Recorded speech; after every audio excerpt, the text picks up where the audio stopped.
আজকে আমরা কোন্নগরে আছি। রোদ্দুর ইঞ্জিনিয়ারিংয়ের তরফ থেকে আমরা একটা সোলার প্রজেক্ট ইনস্টল করেছি, যেটি 3 kilowatt on grid solar project এবং যেটা পিএম সূর্যঘর প্রকল্পের আন্ডারে পড়ে।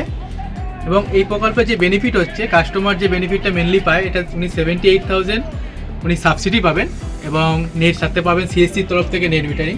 আমরা সিএসসির বহু প্রজেক্ট করছি যেগুলো সাবসিডি এবং নেট মিটারিং দুটোই পাওয়া যাচ্ছে, যেমন হাওড়া, হুগলি, তারপরে হচ্ছে কলকাতা, আর আরও কিছু বেনিফিট আছে যেটা রাহুল ভালো বলতে পারবেন।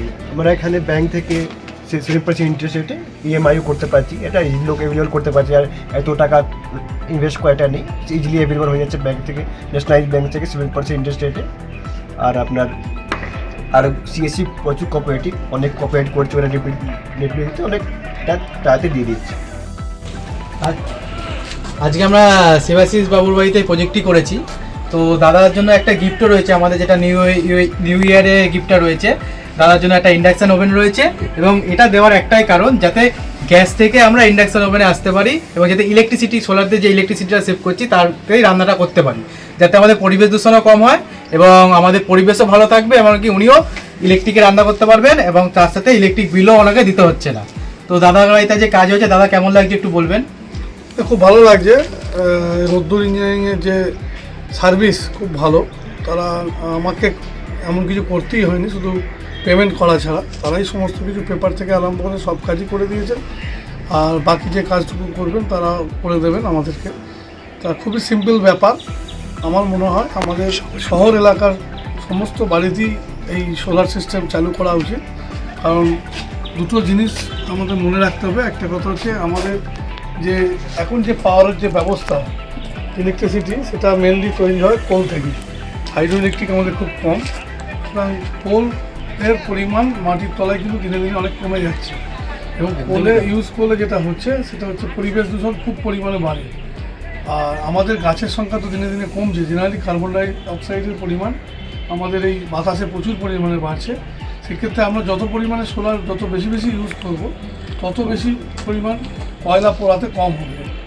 আর দ্বিতীয় কথা, এটা খুব সস্তা। কারণ আমি নিজেও এর আগেও এই সোলারের পিছনে আমার অনেক দিন ধরেই ইন্টারেস্ট রয়েছে। আমার নিজের যে মোটর বাইকটি, ওটিও আমি চেঞ্জ করেছি, পেট্রোল থেকে ওটাকে আমি সোলার করেছি। আমি একটা ব্যাটারি গাড়ি কিনি, যেটা আমার প্রচুর ইউজ হয়, খুব ভালোই হয়, ভালো সার্ভিসের কোনো প্রবলেম নেই। আর এটা নিয়েও আমি অনেক দিন ধরে পড়েছিলাম, কিন্তু সাবসিডির ব্যাপারটা তখন এখানে চালু ছিল না বলে আমি করতে পারিনি। তা আফটার অল রোদ্দুর ইঞ্জিনিয়ারিং লোকেরা আমার কাছে আসে, যোগাযোগ করে, তারাই সমস্ত কাজ আমাদের করে দিয়েছে এবং আজকে এটা ইনস্টল হয়ে গেছে, অলরেডি পাওয়ার জেনারেট হচ্ছে। আর কিছু অফিসিয়াল কাজ আছে যেগুলো আমার সাইড বাই সাইড হয়ে যাবে। এটা খুব ইজি ব্যাপার, কোনো ব্যাপার নয়। বাড়িতে কাজ হলে অনেকের সমস্যা হয়, সেটাও হওয়ার কথা নয়। মাত্র 2.5 ডেজে এটা টোটাল কমপ্লিট হয়ে গেছে। আর তার জন্য বিরাট কোনো জায়গাও দরকার নেই। মোটামুটি 1 কাঠা জমির উপরে যাদের বাড়ি আছে তাদের ছাদেও এটা খুব ভালোভাবে হয়ে যাবে।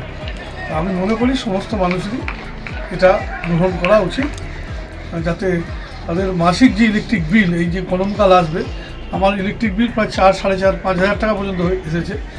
এইটা লাগালে আপনি অনেক সেভ করতে পারবেন। হয়তো এককালীন আপনাকে হয়তো কিছু টাকা খরচা করতে হবে, কিন্তু 78,000 টাকা আপনি 78,000 আপনি সাবসিডি পাবেন। আপনার সব মিলিয়ে হয়তো 1,60,000 টাকা মতো খরচা হবে। কিন্তু মাস গেলে আমার যা ক্যাপাসিটি, তাতে আমার 2.5 ছিল, আবার ভালো হলো এটা 3.3 হলো। এটা এমনি এটাও বাড়লো। আর দ্বিতীয় কথা, আমার প্রায় মান্থলি, আমার যেটা ধারণা বা ওনারা যেটা বলেছেন, ওই 4-5 হাজার যে বিল, সেটা আশা করি ওটা 1 বা 2 হাজারের মধ্যে এসে লিমিট হয়ে যাবে। 3,000 টাকা করে আমার যদি মাসে 12-3 36,000 টাকা আপনি ইয়ারলি সেভ করতে পারবেন।